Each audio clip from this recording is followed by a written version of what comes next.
नमस्कार, मैं हूं मोबिना महक और आप देख रहे हैं प्राइम के न्यूज। रुक करते हैं आज की ताजा तरीन खबरों की ओर। इस वक्त की खबर मंगलोर से।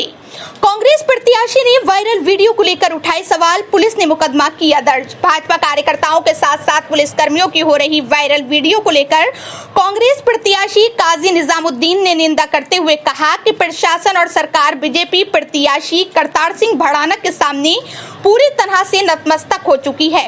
जिस तरह से महिलाओं को धक्का देकर पोलिंग बूथों से भगाया गया है, ये बहुत ज्यादा निंदनीय है। बृहस्पतिवार को कांग्रेस प्रत्याशी काजी निजामुद्दीन ने उपद्रवियों और पुलिस के रवैये पर सवाल उठाए थे, जिसके बाद शुक्रवार को बेंगलोर कोतवाली में नामजद और 100 से अधिक अज्ञात उपद्रवियों के खिलाफ मुकदमा दर्ज हुआ है। हल्का दरोगा और ग्रामीण की तहरीर पर मुकदमा दर्ज हुआ है। पुलिस आरोपियों को चिन्हित कर रही है और साथ ही गिरफ्तारियां भी तेज कर दी गई हैं। 10 जुलाई को मतदान के दिन उपद्रव में कई ग्रामीण घायल हुए थे। उधर काजी निजामुद्दीन ने 13 जुलाई को होने वाली मतगणना को लेकर भी आकांक्षा जताई है कि मतगणना के समय भी प्रशासन की तरफ से बड़ी बेईमानी हो सकती है। वहीं उनकी इस बात की को झबरेड़ा विधायक वीरेंद्र जाति ने भी समर्थन करते हुए कहा कि इस वक्त सब कुछ सरकार की शय पर किया जा रहा है। प्राइम के न्यूज को लाइक करें, शेयर करें, सब्सक्राइब करें और बेल आइकन दबाना ना भूलें ताकि आपको दिन भर की ताजा तरीन खबरें मिलती रहें।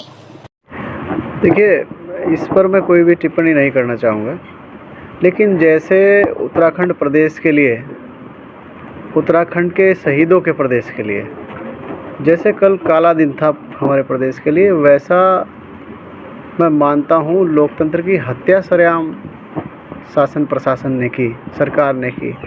लोकतंत्र की हत्या खुलेआम दौड़ा कर, लोगों को गाली देकर, लोगों को पीट करके जैसे सरकार ने की, मैं मानता हूँ लोकतंत्र के लिए, संविधान के लिए कल का दिन जो था वो काला दिन था।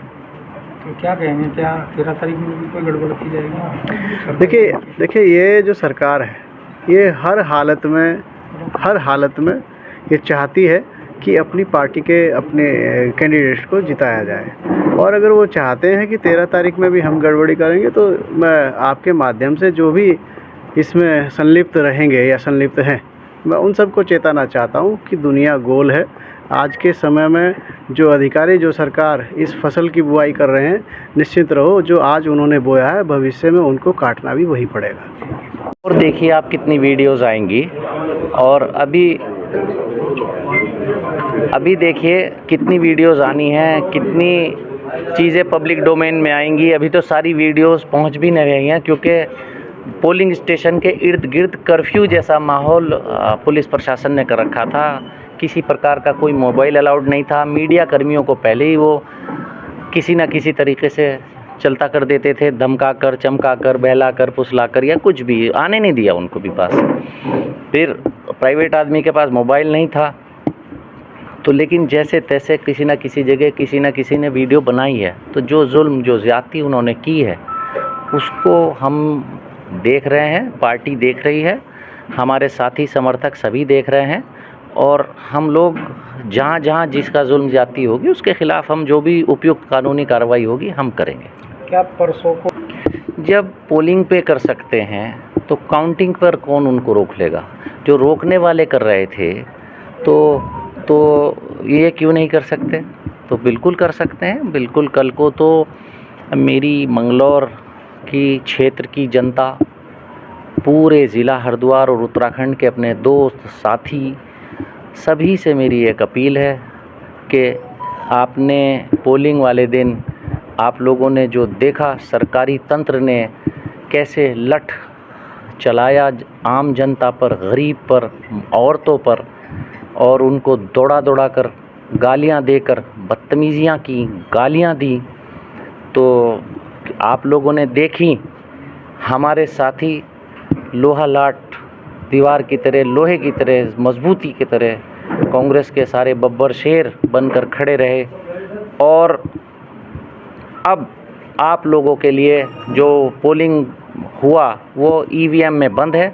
अब पूरे ज़िले की, पूरे उत्तराखंड की जिम्मेदारी है कि वो वहाँ अगर बेईमानी करने को हो तो मुझे जन समर्थन की ज़रूरत है, क्योंकि मेरे पास किसी भी प्रकार का सरकारी तंत्र नहीं है और सरकार मेरी मदद को बिल्कुल नहीं आएगी। कल पूरे दिन आला अधिकारियों ने फ़ोन किसी का नहीं उठाया, बड़े नेताओं के भी फ़ोन नहीं उठाए, तो क्योंकि वो कल पूरा सरकार के आगे उन्होंने अपने कलम नतमस्तक कर दिए थे, अपनी ताकत सरकार के कदमों में रख दी थी।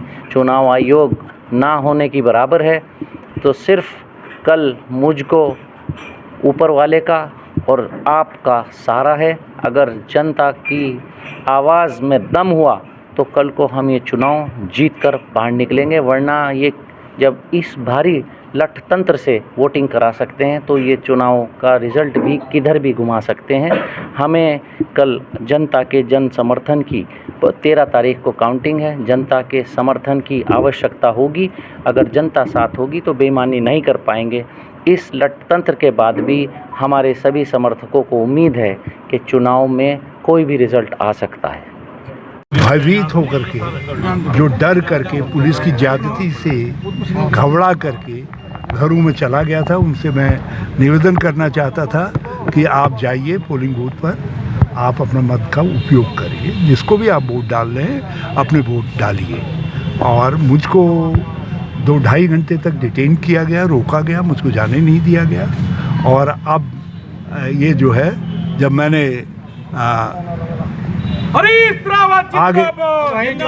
मैंने आगे जाने की कोशिश की तो मुझे ये यहाँ लाए हैं पकड़ करके। मजिस्ट्रेट ने अरेस्ट घोषित किया है। अब वो जाने कैसे अरेस्ट है, क्या है। और मैं जो है सर, ये जो दबंगई दिखाई गई आज पूरे इलेक्शन को लेकर, इस पर क्या ये बहुत ही निंदनीय है, बहुत ही निंदनीय है। और बाहरी तत्वों ने, राज्य के बाहर के नामचीन गुंडों ने आकर के जिस तरीके से उत्तराखंड में लोकतंत्र का अपहरण किया है, ये पूरे उत्तराखंड के लिए चिंता का विषय है, बहुत चिंता का विषय है। हम इससे बहुत चिंतित हैं। सोचे समझी साजिश है रावत जी पूरी चुनाव के पीछे? ये भाजपा लोगों के मत के अनुसार नहीं जीत रही थी।